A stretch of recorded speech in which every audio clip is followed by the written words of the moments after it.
Hey, welcome to Friday. Hope you guys have had a fantastic week, and I am super pumped to chat about today the one thing that most people neglect in life, and it really is the most important thing as well. So it's I'm just going to get straight to the point, and no doubt a couple of people will be jumping on soon as well. So I am kind of like just wanting to draw that out a little bit, but it is definitely, hey Suzanne, great to have you on, honey.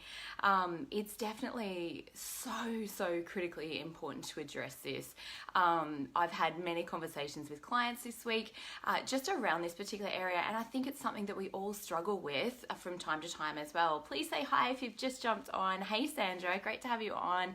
Give me some love, it's Friday. Hey Marguerite, can't wait to come and hang out with you in a few hours as well too, honey, and we definitely have to organize that catch up. But look, the one thing that majority of people neglect, and it is really challenging. Hey Joey, great to have you on. It is really challenging for a lot of people to actually address this, is the one thing that we neglect is actually ourselves. And it's tricky because there's so many different commitments, there's so many different things. Hey Nicole, great to have you on here. There's so many different things that we're trying to achieve or trying to accomplish, or that we feel like we need to be there for others. And as I was saying at the start, I've had many conversations both with clients and with other people as well around this particular subject, simply because it's so easy to push our own agenda aside in order to help somebody else or to do something else. And look, I'm not saying that any of that is bad or wrong, but it's just like, what is your default? Do you immediately dismiss what's important to you or what you had planned in order to please others or for approval? Or is it because you're actually, hey Lynn, great to have you on, sweetheart. Or is it because that is actually in true alignment for you and it feels like a really great fit and it's something that you're really excited and wanting to do as well? And if it's not a hell yes, it's definitely a no. And so many times, we can, and I did this for years, and it really created so much anger and so much resentment inside of me because I was living my life from a place of obligation, have to, need to, must, and should. And I was really, we're saying it's all about everybody else, but like I was using that as a way to like elicit sympathy or to think that to gain significance. There were so many unresourceful things about the way that I was going about that. And when we give from that space, of course it doesn't feel good for us, and the other person can also feel it as well. And it's almost like when it's attached with obligation, or it's attached with, well, I've done this for you, and then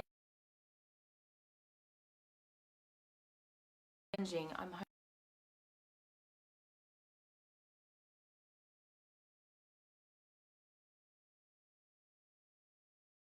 I think we can all get tripped up on times, particularly in intimate relationships or any relationship, parent-child relationships, even work relationships as well, where it's like we're not necessarily following our own passion or following what's right for us at the time, and we're doing things out of this obligation of, needing to make other people happy. And I used to have this really strong rule, which was really about making other people, like I couldn't be happy until everybody else around me was happy.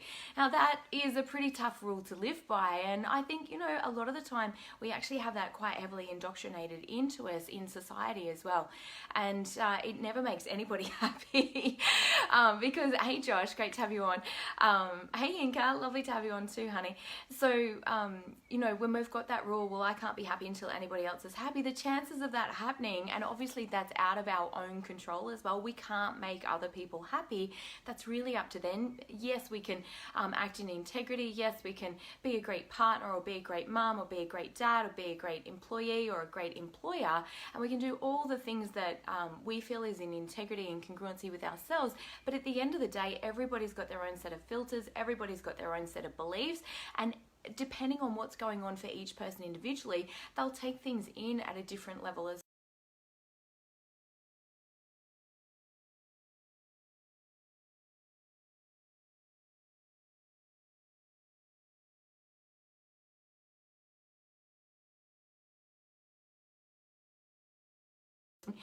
who it is and what we actually need to be for ourselves. And this is, it does take quite a bit of time to peel back those layers, and particularly if we've done people pleasing habits for a lot of our life. Hey Sharon, great to have you on. If we've been a people pleaser for the majority of our life, then it's a pretty hard habit to break. And it's not that we want to let other people down or anything else, but it's about communicating very effectively as to what really works for you and what doesn't. What's not okay, and what I truly call selfish, is saying yes to everything to please other people, but then being pissed off and annoyed that you're actually doing that particular thing. That's actually pretty selfish. The more that we take time to take care of ourselves, to fill up our own bucket, to follow our own heart and what actually feels right for us, is really a way of being able to give ever-expanding joy, ever-expanding happiness, to be able to give from that space. Our first responsibility is to ourselves. When we're on the aeroplane, as my mentor Scott Harris always says, when you're on the aeroplane, they don't tell you to run around and put everybody else's masks on first. They tell you to put your own oxygen mask on you first, and then assist your child, then assist other people around you. And I think it's a perfect analogy for life, because if that bucket is empty, it's a tough gig to try and keep giving from there as well. And I kind of lived there for years. Suzanne, I'll just read your comment, honey, because it is. And a lot of the time, we do learn the hard way. We either learn through a burnout of body or adrenal fatigue, or trying to please everybody. Yeah, absolutely, hun. And it's a test for life. Well, it's a test for all of life. My gorgeous friends, Bree Jones and Bridget Holder, they spoke at the Just Be Renewed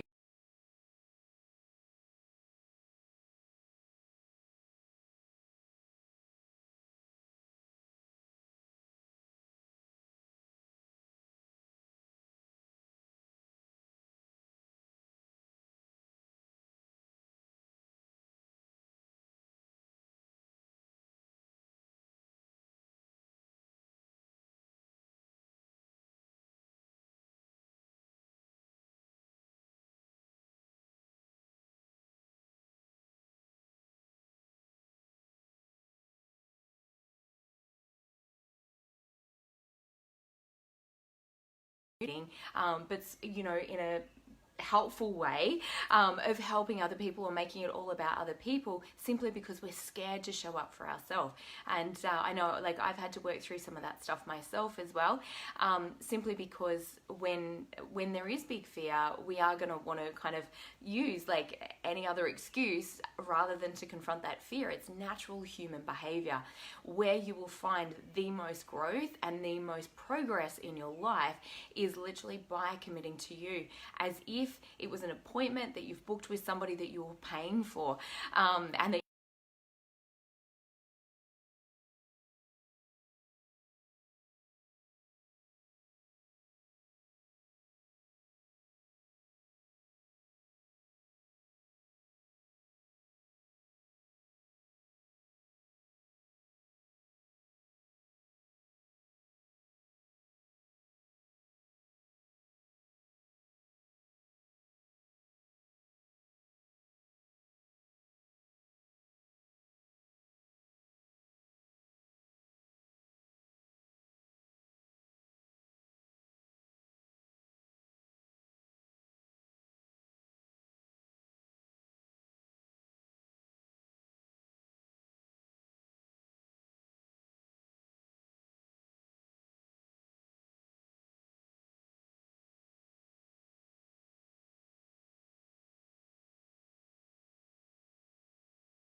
wake up feeling very unwell the following day.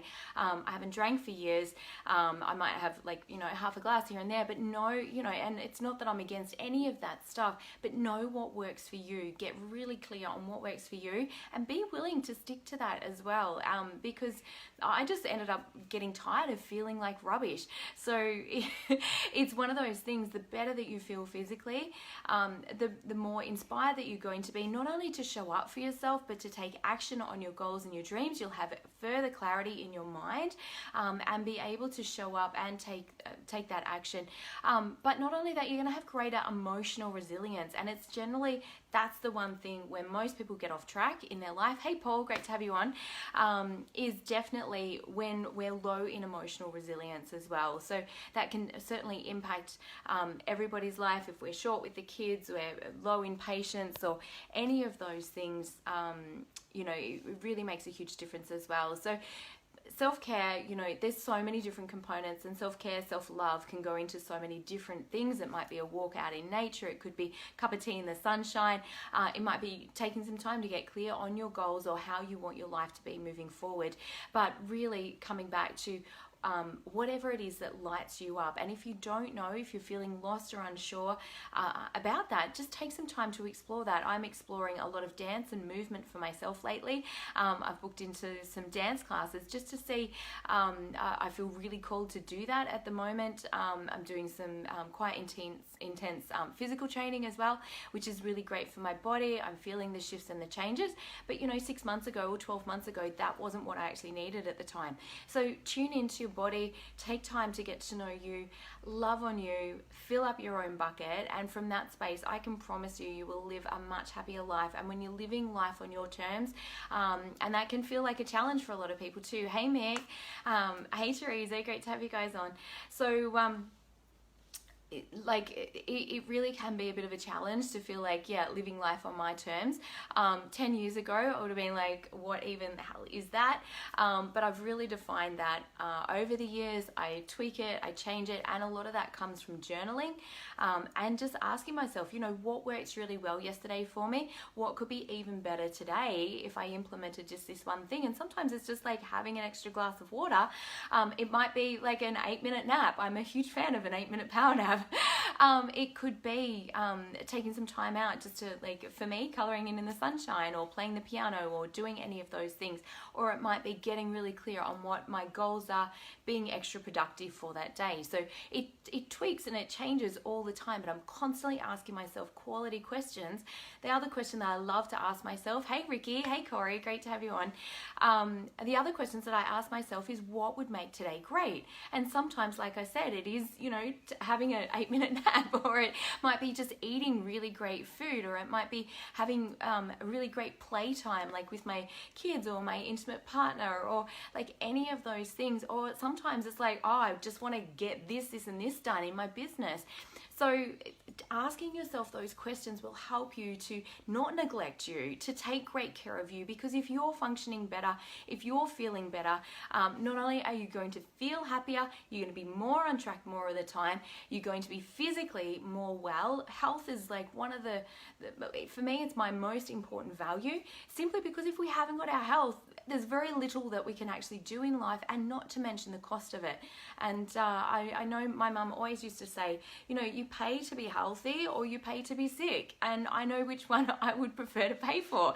So if you're not taking great care of your health, perhaps it is time to look at that particular area. If you're not sure how to do that or how to get started on that, definitely comment below or send me a quick message, and we can have a quick chat about that as well. Or if you're not clear on your goals or you're wanting to move forward,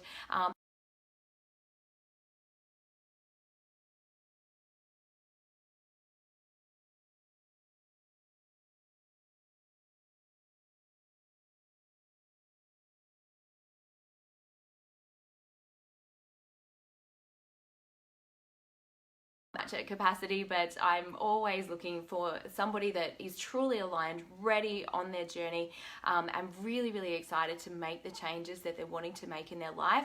If you don't know how that's going to happen, that is completely okay. The how is what generally trips us up logically, because if we can't see how, then our belief is lowered, we don't take any action, and therefore don't get any results either. So lots of love to you all. Thanks so much for tuning in, guys, and I truly hope that's been helpful. So just to run through really quickly, number one thing that most people neglect is themselves. Let go of people-pleasing tendencies by tuning in and asking yourself, is this a hell yes, or is that a absolute no? And of course, knowing how to respond elegantly to people's requests is also really, really important.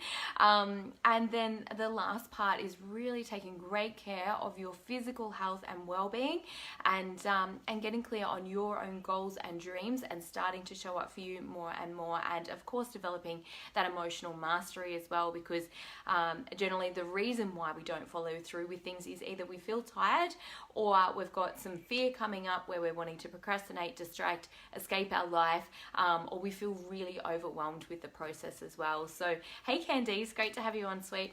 So take some time to digest that. If you aren't doing journaling, I definitely suggest jumping in, doing some journaling. It has changed my life completely. I'm actually doing a training in my Inner Circle Mastermind on Monday about journaling and mindset, and how we can use it to get absolutely clear on what really is important to us. It's amazing what comes out when we actually journal that we've been keeping a secret, even to ourselves, or not being truly honest with ourselves as well. And I think